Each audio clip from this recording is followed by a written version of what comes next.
வணக்கம் நண்பா நண்பிகளே. இந்த பதிவில் இந்த 7 கனவுகள் உங்களுக்கு வருது அப்படின்றப்போ சீக்கிரமே நீங்கள் பணக்கார ஆக போகிறீங்க. மிகப்பெரிய வெற்றி கிடைக்க போகுது. உங்களை சுற்றி இருக்கிற உங்களுக்கு கஷ்டம்லாம் விலக போகுதுன்னு அர்த்தங்க. கனவுகள் அப்படின்றது நம்ம வாழ்க்கையோட ஆழ்மனதோட பிரதிபலிப்பான். மனிதன் தன் வாழ்நாளில் 3 லட்சம் கனவுகளை காண்றானாம். அது நிச்சயமாக எல்லாருக்கும் சராசரி ஒரு மனிதன். அதே மாதிரி 20 வருடங்கள் தூங்குற ஒரு நாள் நம்ம தூங்குறோம் இல்லைங்களா, அது நம்ம சராசரி வாழ்நாள் 20 வருஷம் நம்ம தூங்குறோமா, 3 லட்சம் கனவு காணுறோமா. அதே மாதிரி 90 நிமிடங்களுக்கு ஒரு முறை நம்மளுடைய மனநிலை மாறிட்டே இருக்குமா. இப்போ நீங்கள் கோபமாக இருக்கீங்கன்னா இன்றைய நாள் முழுதுமே நீங்கள் கோபமாக இருக்க மாட்டீங்க. அதே மாதிரி நம்ம ஆழ் மனசோட பிரதிபலிப்பு நிறைய பேர் கனவுகளை சொல்லுவாங்க. அது நிச்சயம் உண்மைதான். ஆனால் நீங்கள் இறை சக்தி மேலே அதிகமாக இருக்கீங்க, தெய்வத்தை அதிகமாக நம்புறீங்க, சாமி நிறைய கும்பிட்றீங்க அப்படின்றப்போ உங்களுக்கு ஏதாச்சும் பிரச்சனைகள்லாம் வருது அப்படின்றப்போ அந்த நேரத்தில் கடவுள் என்ன பண்ணுவார் அப்படின்றப்போ முன்கூட்டியே உங்களுக்கு அந்த பிரச்சனை தெரியப்படுத்துகிற மாதிரி, பிரச்சனை மட்டும் கிடையாது, நல்லதாக இருந்தால் கூட சரிங்க, அது முன்கூட்டி தெரியப்படுத்துகிற மாதிரி நிறைய கனவுகள் காண்பிப்பார். இப்போ எனக்கு எதனா பிரச்சனை வரப்போகுது அப்படின்றப்போ எனக்கு கனவுல விளக்கு அணையிற மாதிரி, பிடிச்சவங்க திட்டுற மாதிரி, ஏதாச்சும் ஒரு விஷயத்த நினச்சி அழற மாதிரி, இந்த மாதிரி கனவுகள் வந்துச்சுன்றப்ப நான் கொஞ்சம் எச்சரிக்கையாக ஆகிடுவேன். ஓகே, நம்மளுக்கு சாமி ஏதோ சொல்ல வராங்க அப்படின்றதுக்காக. அப்படி இப்போ நான் சொல்கிற கனவுகள்லாம் வந்தது அப்படின்றப்போ நீங்கள் நல்லதே நடக்க போகுது, நல்லது மட்டும்தான் நடக்க போகுது. சரிங்களா.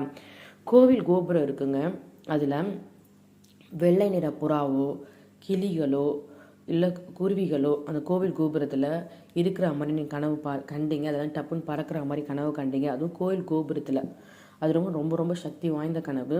அந்த கோபுரம், இந்த பறவைகள், இந்த மாதிரி கோவில் உங்களுக்கு கனவுல வருதுன்றப்போ நீங்கள் இறை சக்தி உள்ள பெண்களுக்கு மட்டும் ஆண்களுக்கு மட்டும்தான் வரும். இந்த கனவுகள் எல்லாருக்கும் நார்மலாக வரவே வராது.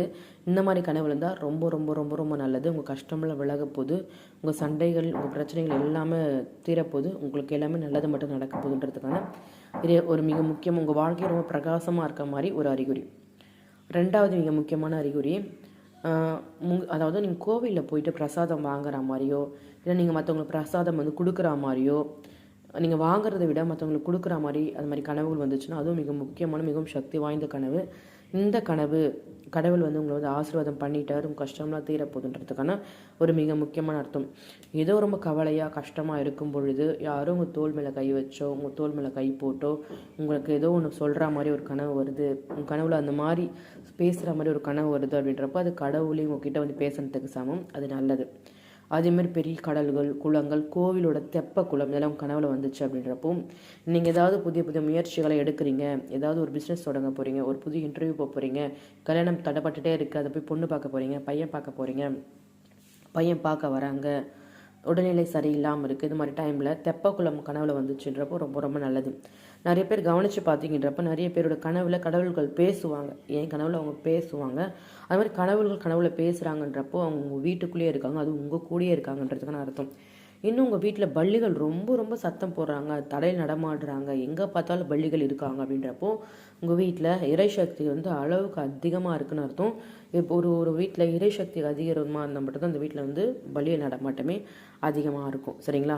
அதே மாதிரி ஒரு சின்ன ஒரு கை குழந்தையாக இருக்கட்டும், இல்லை ஒரு 5 வயசு குழந்தையாக இருக்கட்டும், இந்த மாதிரி குழந்தைகள் சம்மந்தப்பட்ட கனவுகள் உங்களுக்கு வருதுன்னா கூட அந்த கனவுகளும் மிகவும் சக்தி வாய்ந்த கனவுகள். அப்சரஸ் சொல்லுவாங்க. அப்சரஸ் அப்படின்ற தேவலோக பெண்கள். தேவலோக பெண்கள்லாம் ஏஞ்சல்ஸ்லாம் சொல்லுவாங்க இல்லைங்களா. அந்த மாதிரி தேவலோக பெண்கள் உங்கள் கனவுல வந்தாங்க, ஏதாவது வெள்ளை நிற ஆடை உடுத்திக்கிட்டு அழகாக உங்கள் கனவுல வராங்க அப்படின்றப்போ திருமணம் ஆனாதவங்களுக்கு திருமணம் நடக்கும், எதிர்பாராத அதிர்ஷ்டம் உங்களுக்கு உங்களை தேடி நிறைய நல்ல விஷயங்கள் கிடைக்கும். சரிங்களா. அதே அதிசயமானவர்னா 6 விரல் கொண்டவங்க, அதே மாதிரி வித்தியாசமாக ஒரு சிலர்லாம் இருப்பாங்க. அந்த மாதிரி கனவுல உங்களுக்கு வந்துச்சு அப்படின்றப்போ உங்களுக்கு இது வாழ்க்கையில் எதிர்பாராத பெரிய விஷயம் நடக்க போகுதுன்னு அர்த்தங்க. அரிசி மூட்டை நீங்கள் வாங்குற மாதிரி, அரிசி உங்கள் வீட்டில் இருக்கிற மாதிரி, அரிசி குடனுக்குள்ளே போகிற மாதிரி, அரிசி சம்மந்தப்பட்ட கனவுகள் வந்துச்சு அப்படின்றப்போ நீங்கள் எதை நினைக்கிறீங்களோ அது தனலாபம் கிடைக்க போகுதுன்னு அர்த்தம்.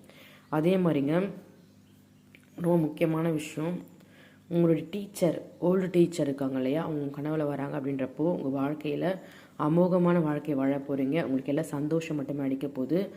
ஆலமரம் உங்கள் கனவுல பார்த்தீங்கன்னா உங்களுக்கு பொருள் சேரும், பணம் சேரும், சொந்த பந்தங்கள் இணக்கம் அதிகரிக்கும், பாசம் உண்டாகும், ரொம்ப நிம்மதியாக சந்தோஷமாக இருப்பீங்க. அதே மாதிரி ஆரஞ்சு பழங்கள் வகைகளும் கனவுல வந்துச்சுன்னா அதுவும் ரொம்ப நல்ல கனவுகள்ங்க. இந்த மாதிரி கனவுகள் ரொம்ப நீங்கள் கஷ்டமாக இருக்கிறப்போ வருது அப்படின்றப்போ அது நல்ல கனவுகள், உங்களுக்கு எதுவும் பாசிட்டிவிட்டியை சொல்கிறதுக்காக இப்படிப்பட்ட கனவுகள் வருது. அதனால் ஒரு கனவும் பொருள் தான்.